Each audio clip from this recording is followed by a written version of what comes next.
Derek, thanks so much for joining us today. Was wondering if you could tell me a little bit about what you guys do at Capital G, what sort of investments you like to look at. Absolutely, and thank you for making time today. That was great to connect. So Capital G, we're Alphabet's independent growth fund, and our mandate is to go invest in companies that have established product market fit and are ready to scale. And we provide, both in-house and Alphabet-wide expertise to help those companies and those entrepreneurs achieve their growth potential. To date, as an example, we've leveraged over 2,000 Googlers over the past few years to help provide support to our portfolio companies. Over that time, we've deployed over $2 billion into businesses and currently have roughly 35 active portfolio companies in our portfolio. And our mandate is, and our strategy really is to be pretty selective with where we invest our time and resources. So for us, in any given year, kind of finding 4 to 5 new companies to invest in is a good year. And we do that deliberately so that we can have a very concentrated portfolio where every investment matters to us. And we can have enough bandwidth across the team to really lean in with sort of bespoke engagements to really find the right resources within Alphabet and Google to help our entrepreneurs and executive teams scale their businesses. In terms of what that means from a focus perspective, we spend our time both covering enterprise security and enterprise software, and then also more consumer companies, so both B2B and B2C efforts.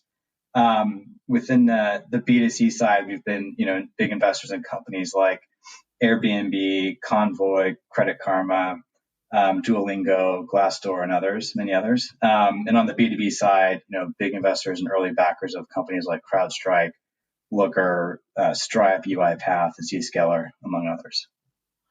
And I understand that you've been really successful in a lot of your investments. What's the secret of your success as an investor?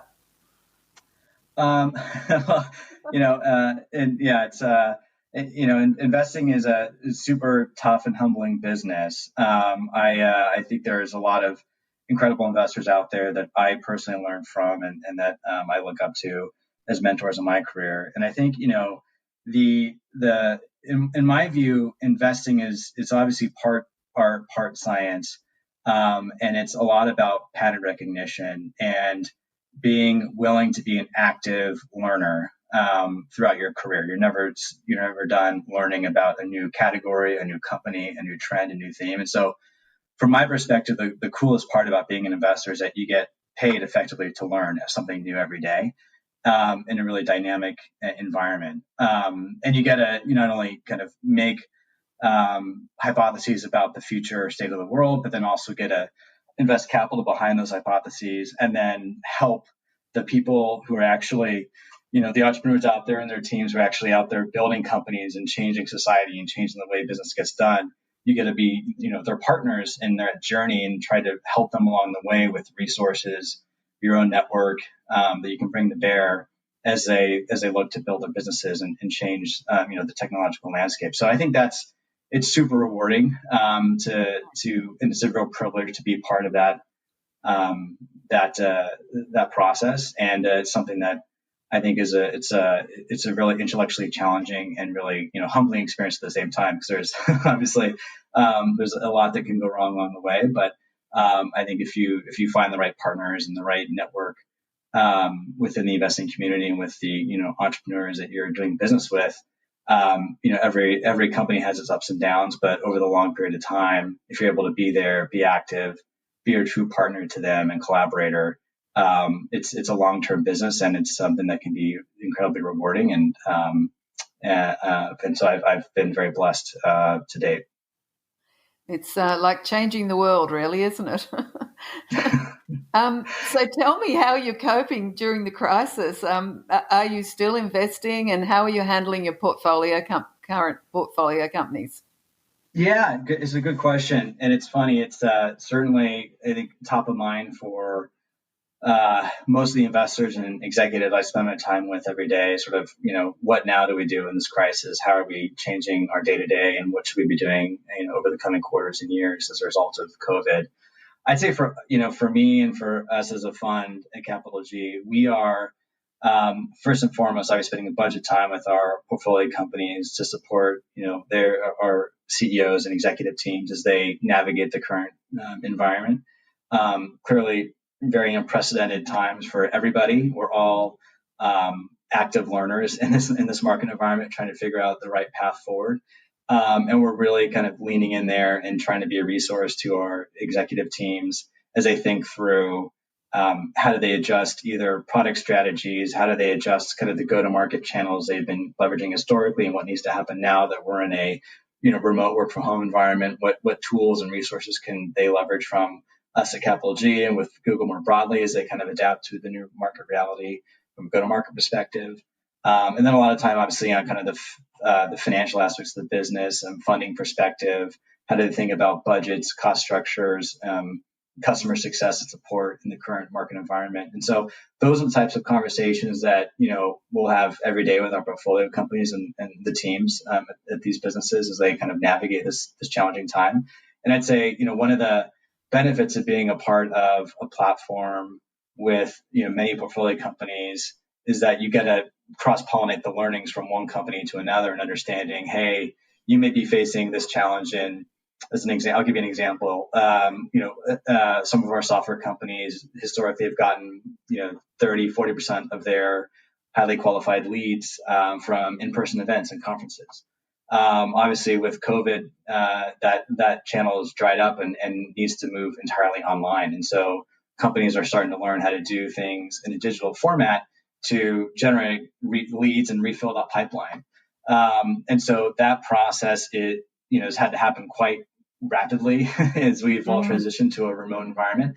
And so the real-time learnings we can take from our portfolio companies as they're experimenting with new ways to generate leads top of funnel through these new digital events, and then understanding as they get those leads, how will they actually convert into sales down the road? Those data points are real time. They're new. There's not a great historical data set you can look at to see, how will this evolve, because we're in such unprecedented times at the moment.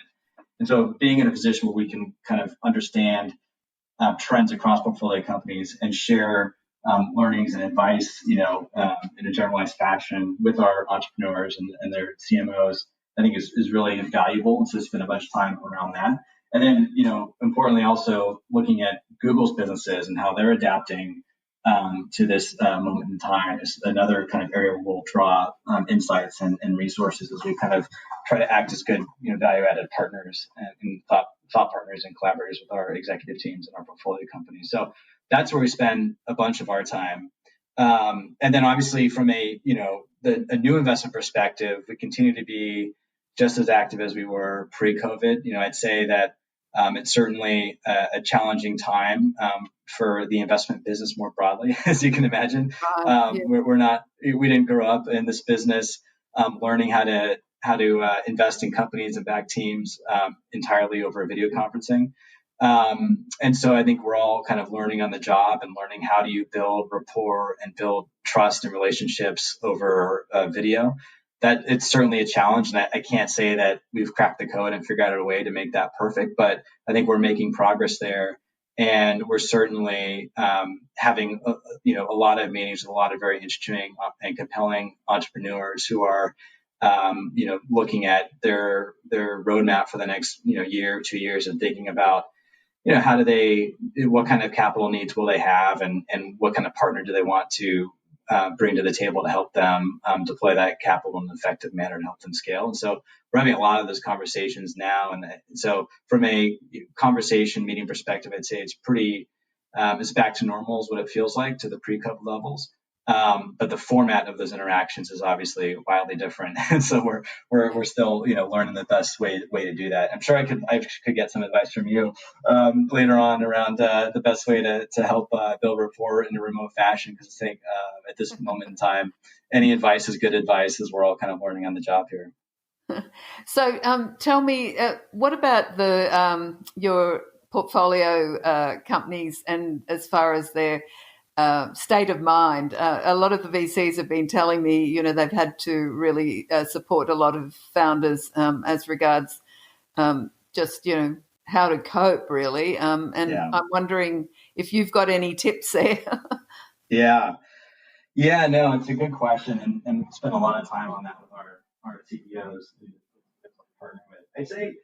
I'd say three things come to mind for me. The first is um, health and safety first and foremost for just have that top of mind in any conversation you enter with your executive team, your customers, your employees. It doesn't matter who the constituency is, but I kind of help remind myself to start every conversation, just sort of regrounding yourself on the fact that the current health crisis we're in is impacting many people in a very personal way, and just to be aware of that dynamic and the interactions you're having, and appreciating that people could be experiencing huge stressors in their personal life at the moment that you may or may not be aware of. And so just be humble and self-aware to have an appreciation for where people are coming from, what else is on their mind outside of the day-to-day kind of office work that they're doing.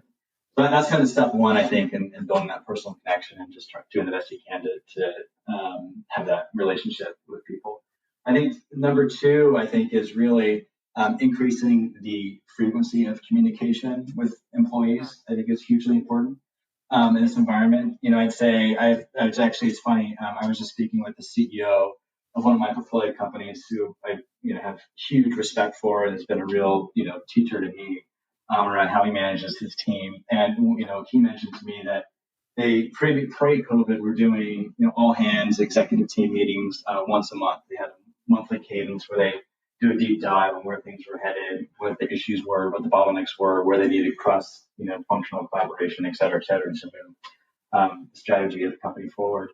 And post COVID, it's like, all right, once a month is not going to cut it. We need to do this weekly, and then weekly or every other week, and just increase the frequency of communication in this remote environment. So that's a pretty easy, obvious thing, but has been, I think, very helpful for him and his team. And I think the second important aspect of that is really erring on the side of being more, not less, transparent with both good and bad news. So I think some of the mistakes that I see some executives making is painting too rosy of a picture to their employees or to investors or board members, and sort of living in a bit of a state of mind that suggests, hey, we just don't know yet. The back half of the year could be great, or early 2021 could be great. Like, we don't really know yet. Let's just wait and see.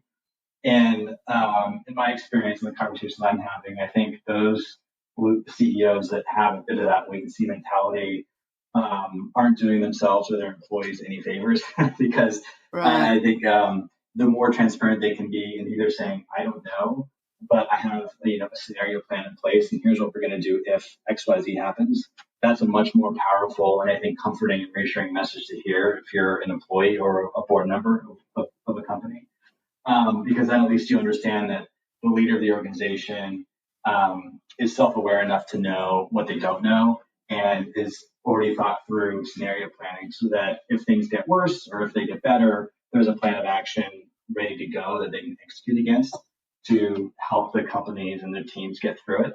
And so I think the more people can get on the front foot with having scenario planning done, which hopefully at this point in time has been done already for most companies, but the more they can continue to revisit those scenario planning exercises in the current environment, just given the rate of change of new information coming daily and weekly over the course of this crisis, the more they can do to revisit those plans and scenario planning to stay agile over this period, I think is a huge positive. So I think it's really that frequency of communication and transparency that I would emphasize for leaders of companies at the moment as being really, really important. Right. This is a question I ask all the VCs, so please excuse me. I've just wondered because I know it's impossible actually to predict, but I'm still going to ask the question. What's your prediction of where we're headed as regards the startup world and investment in the next couple of years? Yeah, that's a good question. It's a big question too. Yeah, no, and I wish I had a crystal ball, but I'm happy to give you some thoughts and at least where my head. Yeah. I think a couple observations that I've had over the past couple of years, and even more recently, I think this trend is accelerating. But a few things I'd point out is just something to think about. One is the pools of capital that are chasing investment opportunities are increasingly blurring together. So the super late stage investors that historically would have done the pre-IPO round or buying public stock in the open market are increasingly going earlier and earlier, saying, hey, why am I going to buy 1 or 2 percentage points of a company when I could try to buy 10 to 20 percentage points of the company much earlier on in its life cycle. And part of that, and that's a trend that people talked about and people kind of know about, but what's maybe slightly less obvious is that it's in direct response to, I think, what the later stage investors are seeing from some of the earlier stage investors, which, funds that have historically done seed and Series A deals have over the past number of years been building up growth equity platforms and larger pools of capital to go later stage. And so you've got the early stage investors kind of cherry picking their best deals and doubling down on those and taking away opportunities for later stage investors down the line. And because of that, the later stage investors are having to, fight back to something, if you want to use that term, by going earlier and trying to disrupt that process and going upstream to grab on to their ownership stakes earlier on. And that just means, in my mind, that's these pools of capital, the early, mid, late stage, public stage, are starting to increasingly blur together, creating a really interesting and dynamic competitive landscape where entrepreneurs now have a much wider range of options for where they raise their next round, where they raise their next round of capital. And I think for some entrepreneurs, there'll be a subset now where historically, if they had to raise an A round or a B round, they had to give up a certain percentage of dilution to raise a certain amount of money, and they had to give up a board seat to a Series A fund that would, then come with, a network around them to help them scale the business.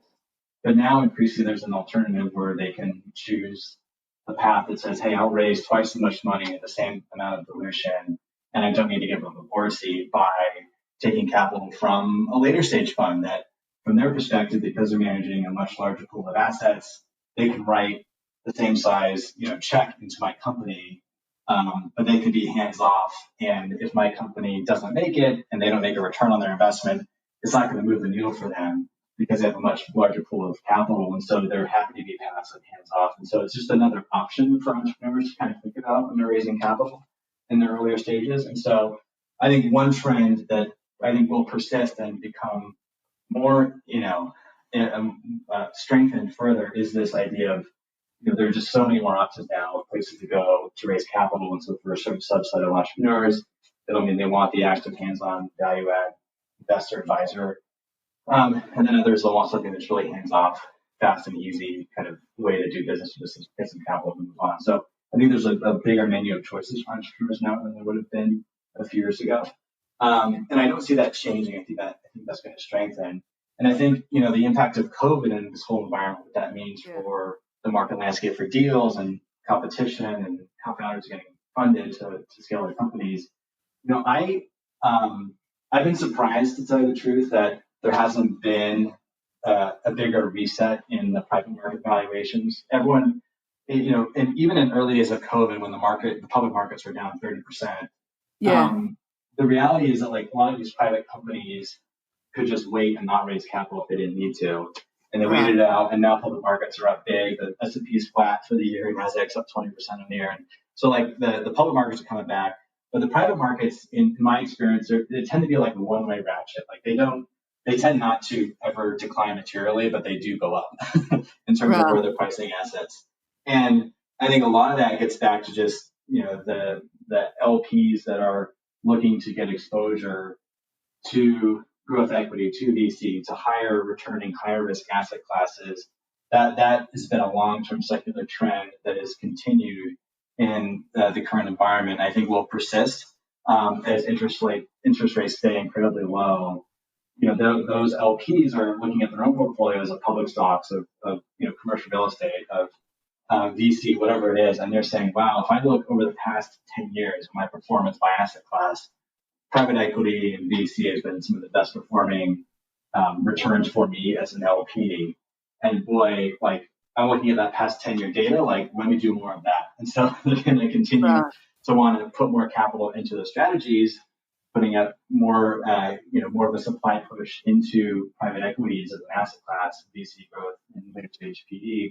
And as a result, all that capital is chasing a certain number of deals every year, and that supply demand imbalance is going to continue to prevent, I think, asset prices in the private markets from declining, but rather I think will continue a steady upward trajectory. And so I think the fact that COVID happened is a good reminder of the risks that we're all taking in the private markets as we fund companies. Yes. I think for the past 10 years, it's been up and to the right. And so, it didn't take a genius to make a ton of money over the past 10 years, just as, valuation multiples across the industry, particularly in SaaS, have expanded quite materially. But now with COVID happening, I think it's a good reminder for people in the industry that there is real risk that we're taking. And therefore, the types of underwriting that people are doing now may be changing a bit. And so I think to answer your question another way, I think one subtlety is I do think in the private markets, while valuation multiples are holding up well and aren't really declining, I do think there's a bit of a flight to quality now where companies that are showing better unit economics, so shorter payback periods on customer acquisition, higher gross margins, whatever metric you want to key in on, I think those companies are going to continue to benefit from even more premium valuations than would have pre-COVID, because people will want a flight to safety and a flight to quality. And then the companies that maybe are having a tougher time proving out those unit economics will still get funded, and a lot of them will still get funded, but may not get quite the same uplift in valuation that they were hoping to get, pre-COVID. But all in all, it still feels like there's every reason to believe, in my view, that valuations are continuing in the private markets to go up and up. And because of the supply-demand imbalance from the LP community and people chasing yield in a very low interest rate environment. And so there'll just continue to be a lot of competition for deals and a lot of big valuations getting paid. And I'm not sure COVID's going to materially change that in the industry. Well, that's really interesting. It's a great perspective and overview of the ecosystem. Thank you very much, Derek. Really appreciate your time today, and look forward to speaking to you down the line. And we'll see how you're